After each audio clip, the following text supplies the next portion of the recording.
నిన్నటి press meet లో Adinarayana Yadav MP కేరెడ్డి గారి గురించి రైతులకు డబ్బులు పడుతుంటే ఓరవలేక కలెక్టర్కి అర్జీ ఇచ్చి వచ్చానని చెప్పడం జరిగింది.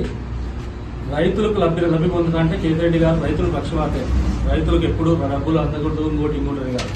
మీరు దొంగ సర్వే నెంబర్లు వేసుకొని మామిడి చెట్లు ఉండే దానిలకు టమోటా చెట్లు బీడు భూములకు మామిడి చెట్లు కట్టామని చెప్పేసి దొంగగా బిల్లులు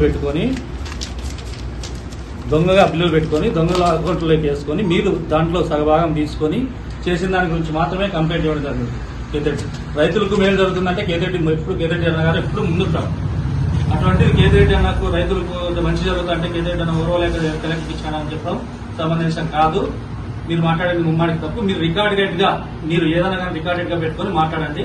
అనవసరంగా ఏదో ఎవరితో మెహర్బానీ పొందడానికి కోసం ప్రెస్ మీట్లు పెట్టి మాట్లాడితే ఖచ్చితంగా ఇబ్బంది పడతారు. కేతిరెడ్డి గారిని కూడా ఏకవచనంతో సంబోధిస్తున్నావు. జాగ్రత్తగా ఒళ్ళు దగ్గర పెట్టుకొని మాట్లాడాలని చెప్పి చెప్తున్నాను నీకు ఈ పత్రికా సమావేశంలో. తర్వాత 509 సర్వే నెంబర్ 2.5 ఎకరా దీంట్లో నువ్వు టమాటో చెట్లు కట్టిన గుట్ట 72 సర్వే నెంబర్ 2.5 ఎకరా అడవి దొరికిల్లు పొలం దీంట్లో మాలక్షేత్రం పెట్టారు. ఇట్లా దొంగ బిల్లులు పెట్టుకుని రైతు పేరుతో దొంగ బిల్లులు పెట్టుకుని మీరు తింటున్న కుటుంబ ప్రభుత్వం నాయకులు తింటున్నారని చెప్పి కేతిరెడ్డి గారు కలెక్టర్కు అర్జీ ఇవ్వడం జరిగింది. అంతేగాని రైతులకు మేలు జరుగుతుందంటే కేతిరెడ్డి గారు ఎప్పుడూ ముందుంటారు. అది దృష్టిలో పెట్టుకుని మీరు ఒళ్ళు దగ్గర పెట్టుకుని మాట్లాడాల్సిందిగా చెప్తున్నాను. తర్వాత పల్లె పండుగ సంబరాలని 25-26 చేస్తున్నారు ఈ ఇయర్. 3 కోట్ల ఫండ్స్ వచ్చినాయి. ఏ పంచాయతీలో ఎవరికైనా ఏ సర్పంచ్ కానీ ఎవరికైనా కానీ నువ్వు ఇచ్చినావు. నువ్వే గుమ్మస్తాను పెట్టుకుని 3 కోట్ల వరకు సొంతంగా చేసుకుంటున్నావు. మండలంలో ఏ ఒక్క పంచాయతీ సర్పంచ్ కానీ కార్యకర్తలు కానీ ఎవరికైనా కానీ ఇచ్చావు. నువ్వే గుమ్మస్తా పెట్టుకుని 3 కోట్ల వరకు సొంతంగా చేసుకుంటున్నావు. ₹1 కోటి బోర్లకు బిల్లు అయింది. ఎక్కడెక్కడ ₹1 బోర్లు వేశావు. ముదిగుబ్బలో సర్వసభ సమావేశాలు జరుగుతాయి. ప్రతిసారి ముదిగుబ్బ మండలంలో ముదిగుబ్బ టౌన్ లో నీళ్ల సమస్య ప్రతి మీటింగ్ జరిగినప్పుడు లేవలెత్తుతారు. ఎక్కడైనా నీళ్ల సమస్య తీర్చారా మీరు?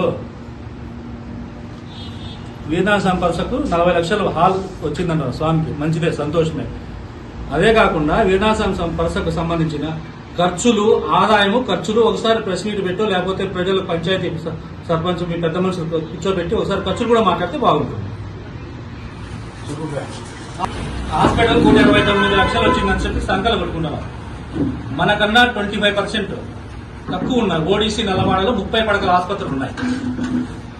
ఇదే మీ నాయకుడు సత్యకుమార్ గారు ఇదే ఎలక్షన్ లో వచ్చి 30 పడకల హాస్పిటల్ మంజూరు చేస్తాను ముదిగుపని చెప్పి హామీ ఇచ్చారు. ఆ వీడియో కూడా ఉంది మా దగ్గర.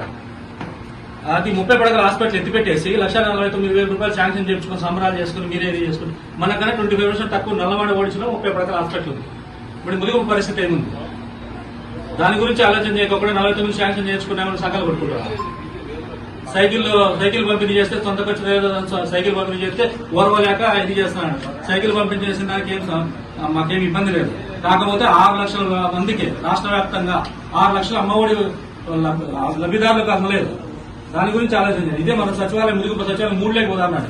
అమ్మఒడి పథకం ఎంతమందికి అర్హులకు ఎంతమందికి రాలేదో సచివాలయం 3 లేక పోయి విచారించి లిస్టు తీసుకొని నీకే అర్థమవుతుంది. పిల్లలకు సైకిల్ ఇస్తే మాకేం ఇబ్బంది లేదు. అందులో 10th క్లాస్ అయిపోయిన వాళ్ళు సైకిల్ ఇచ్చి వాళ్ళు కాలేజీకి ఎక్కడెక్కడ బయటికి పోతారు. వాళ్ళకి సైకిల్ ఇచ్చి ఏం చేస్తారు? అవి కూడా అర్థం పాటలన్నీ ఊసిపోయిన సైకిల్ ఇచ్చినారు. అటు నుంచి ట్రాన్స్పోర్ట్ కి మళ్ళీ ఒకరికి 500-800 ఖర్చు వచ్చింది. అదే ఇచ్చింది ఏదో మండలంలో ఆ ఊర్లో వాళ్ళకి ఆ ఊర్లో సైకిల్ ఇచ్చింటే కనీసం ట్రాన్స్పోర్ట్ ఖర్చు తగ్గు. వాళ్ళకి పార్లమెంట్ లో డీలిమిటెడ్ బిల్లు రద్దు అయిందని చెప్పేసి కస్తూర్బా స్కూల్లో పెట్టి రికార్డులు పట్టుకొని కస్తూర్బా స్కూల్లో ఆడపిల్లలకు డీలిమిటెడ్ బిల్లు ఎత్తిపోవడానికి ఆడపిల్లలకు ఏం సంబంధం? ఆడికి మీకు పోవాల్సిన అవసరమేముంది? మీరు ధర్నాలు చేయండి, నిరాదీక్షలు చేయండి. చదువుకున్న పిల్లలతో మీకు ఏమవసరము? ఉపాధి హామీ పనులు జరగలేదని 2 సంవత్సరాల నుంచి మా ధర్మవరం కాన్స్టిట్యూషన్ లో ఫీల్డ్ అసిస్టెంట్ లేరు. 2 సంవత్సరాల నుంచి ప్రజలు అల్లాడిపోతారని చెప్పి నువ్వు చెప్తున్నావు. గర్వంగా చెప్తున్నావు. సిగ్గుపడిన విషయం అదే. 2 సంవత్సరాల నుంచి ఫీల్డ్ అసిస్టెంట్లు పెట్టుకోకుండా ఉపాధి హామీ పెట్టక రైతులు కార్మికులు తనకాడి చచ్చిపోతాడు. అది గర్వంగా చెప్తున్నావు. సిగ్గుపడాల్సిన విషయం అదే. అది గర్వపడాల్సిన చెప్పాల్సిన అవసరం లేదు. 2 ఏళ్ళు అయితే ఇంకా ఫీల్డ్ అసిస్టెంట్ లేరని సిగ్గుపడాల్సిన విషయం. మీరు గర్వంగా చెప్పుకోవాల్సిన విషయం కాదు. 2 ఏళ్ళ నుంచి ఫీల్డ్ అసిస్టెంట్ లేకపోతే ఉపాధి 8,23 లక్షలు ఉపాధి దానికి బిల్లులు ఎట్లా పెట్టారు? ఏ విధంగా పెట్టారు? మీరు ప్రతిదానికి చర్చకు రానున్నా కేతిరెడ్డి గారు మీ స్థాయి కేతిరెడ్డి గారు చర్చకు రావాల్సిన అవసరం లేదు. చర్చకు మా దగ్గరికి మేమే వస్తాము. ఇవన్నీ దొరికిల పంచాయతీకి ప్రధాన రా, ఏ బిల్లులు పెట్టినారో ప్రతిదానికి చర్చకు మేమే వస్తాము. మాతో పాటు మీడియా ఇచ్చుకుంటాం రా. అనవసరంగా కేతిరెడ్డి అన్నగారి మీద బుర్ర జల్లే కార్యక్రమాలు పెట్టుకుంటే ఓర్వము. దయచేసి ఒళ్ళు దగ్గర పెట్టుకుని మాట్లాడాల్సిందిగా చెప్తారు.